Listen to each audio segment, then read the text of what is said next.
15 वर्षर नाबालिका निखोज थाना अभियोग पर पुलिस नीरव झील को फेराई आने दाबी थाना सम्मुख में धारणा परिवार लोके सूचना अनुसार बालेश्वर जिला बस्त थाना पणिसापड़ा ग्रामर श्रवण दास को 15 वर्ष नाबालिका गत 17 तारिख दिन सकाळे बाड़ी पछपट को फूल तोड़ापी निखोज हो जाइछि। झील को विभिन्न स्थान में खोजाखोजी कर न पाइबार परिवार लोके अमरदार रोड फांडी रे लिखित अभियोग करथिले। मात्र घटना को 12 दिन बीती जाइतिले मध्य पुलिस कोनोसी पदक्षेप नै नाहंती। पचारिले विभिन्न आळ देखाउछंती। तेबे गतकाली संध्यारे परिवार लोके थाना को जाई पचराउचरा करिबा परे कोनोसी संतोषजनक उत्तर न पाइबारु थाना सम्मुख रे धारणा रे बसछंती। नाबालिका निखोज परठारु गाँव में राजमिस्त्री काम करुवा पश्चिमबंग अंचल किछि लोक गाँ छाड़ी चली जाइथिबारु परिवार लोकंक संदेह ସେହି ଲୋକମାନଙ୍କ ଉପରେ ରହିଛି ବୋଲି କହିଛନ୍ତି। आम पड़ोसी गोटे झील निखोज अच्छी मेट्रिक परीक्षा देता 13 तारिख दिन पाखर से फुल देता खोजला खोजाखोजी गला मिललानी बहुत खोजाखोजी करके बंधु बांधव को किसी रिपोर्ट न पाई थाना को आसिलु थाना अभियोग कलु से दिन थाना को आज 13 तारिख पर्यटन दौड़ीचु से कौन संतोषजनक उत्तर ना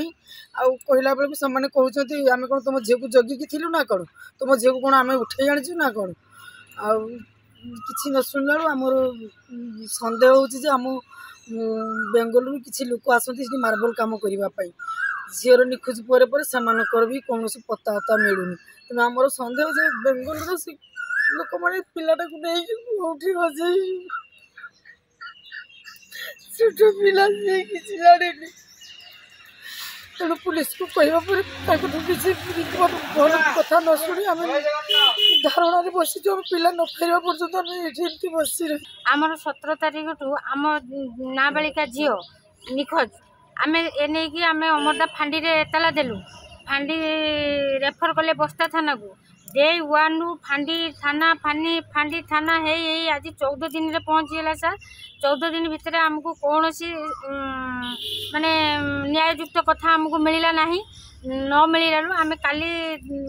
सकाळू आसिक धारणा बसीचु राति सारा बसीचु एबे भी एते पर्यंत भी बसीचु आमर दाबी आम झील जेते पर्यंत सुरक्षित आम पाखक न फेरबो आम एठू उठिबु नाही आम आमे माने आमे भाबुछु जे आमर से आम गाँ को किसी पश्चिमबंग श्रमिक माने काम पाई आसुतले सही माने नहीं थाई पारंती सेबेठू भी से पश्चिमबंग श्रमिक माने आम गाँ को आसुना ए नहीं कि भी आम थाना रे जनइलु तापर भी पुलिस प्रशासन किसी पदक्षेप नौ ना तेणु आम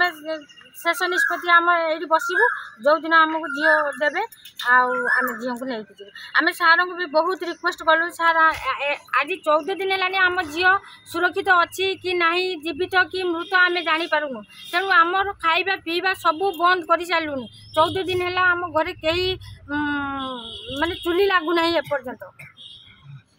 बस्तारू जगत कुमार गिरी का रिपोर्ट निरपेक्ष।